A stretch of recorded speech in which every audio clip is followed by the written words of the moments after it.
Friends, మీరు ఎవరైనా కొత్తగా కన్స్ట్రక్షన్ స్టార్ట్ చేస్తున్నారా? అయితే ఇల్లు కట్టే ముందు ఇసుక వాడాలా? లేదంటే రోబో శాండ్ వాడాలా? రోబో శాండ్ పెద్ద పెద్ద కన్స్ట్రక్షన్స్ కూడా వాడుతున్నారు కదా! రోబో శాండ్ కూడా వాడితే బావుంటుంది అనే ఆలోచన మీకు వచ్చే ఉంటుంది.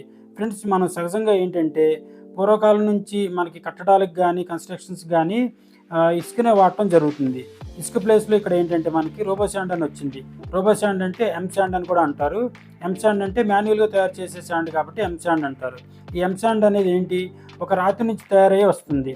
దీంట్లో ఏంటంటే మనకి 1/2 నుంచి 1 2 3 థిక్‌నెస్ తోటి మొత్తం ఒక 2, 3 సైజులతోటి మనకు మొత్తం ఒక ఇసుక రూపంలో ఉంటుందన్నమాట.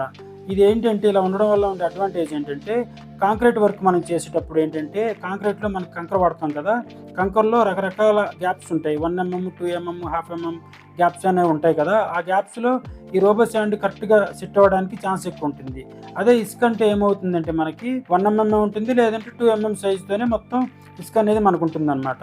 అందుకే ఏంటంటే ఇక్కడ అన్ని రకాల గ్యాపుల్లోకి మనకి సెట్ అవ్వడానికి రోబో శాండ్ అనేది సెట్ అవుతుంది.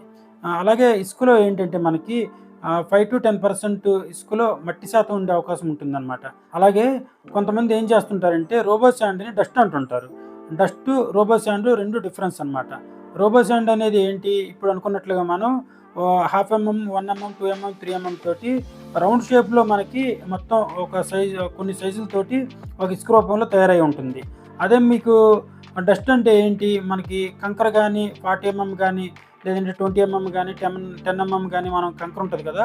ఆ కంకరని క్రషర్‌లో తయారు చేసేటప్పుడు వచ్చే రజన అనేది డస్ట్ అనమాట. డస్ట్ ఏమో పెచ్చులు పెచ్చులుగా ఉంటుంది. అదే రోబో శాండ్ ఏమో రౌండ్ షేప్‌లో ఉంటుందన్నమాట. రౌండ్ షేప్‌లో 1 2 3 అలాగే 1/2 కూడా మనకి ఉండడం జరుగుతుందన్నమాట. దీనివల్ల మనకి కాంక్రీట్‌లో మంచి గట్టిదనం అనేది ఉంటుంది. డస్ట్‌ని, రోబో శాండ్‌ని గుర్తించడానికి ఒకటే. డస్ట్ అనేది పెచ్చులు పెచ్చులుగా మీకు కనబడుతుంది.